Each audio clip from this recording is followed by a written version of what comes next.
L-użu responsabbli tal-kannabis ma jwassalx għal mart mentali. Hekk stqar ma' One News il-psikjatra Skoċċiż Sir Robin Murray hekk kif kien mistoqsi dwar l-użu tal-kannabis b'rabta mas-saħħa mentali.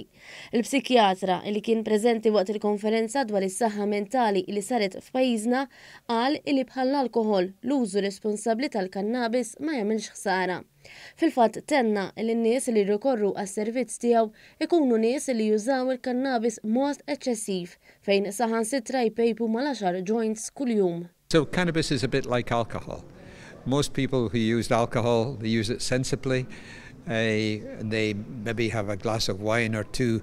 They don't drink a bottle of whiskey every day. And it's a bit like that with cannabis. If you have a few puffs with your friends on a Saturday, this is unlikely to cause any harm.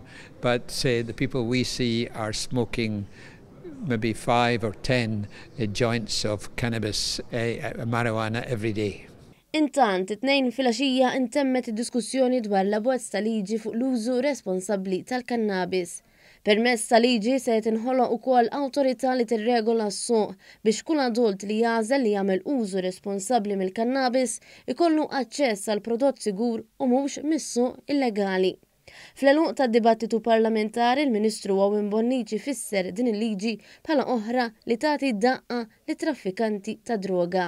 Nafu fejn irdu waslu soċjetà iktar safe, iktar sigura, iktar ħanina, fejn nifqu nweġġaw in-nies, nipproteġu lis-soċjetà, nagħtu l-ikbar daqqa li traffikanti tal-kannabis u nkomplu għaddejjin flimkien biex pajjiżna jimxi l-qoddim u nkomplu nilfqu quċċata wara l-oħra ta' ħidma li tagħmel id-differenza u li ħadd immarkana meta jitkellmu l-barranin dwarna bħala pajjiż illi jaf fejn irid jasal u jaf ir-riformi li irid iwettaq.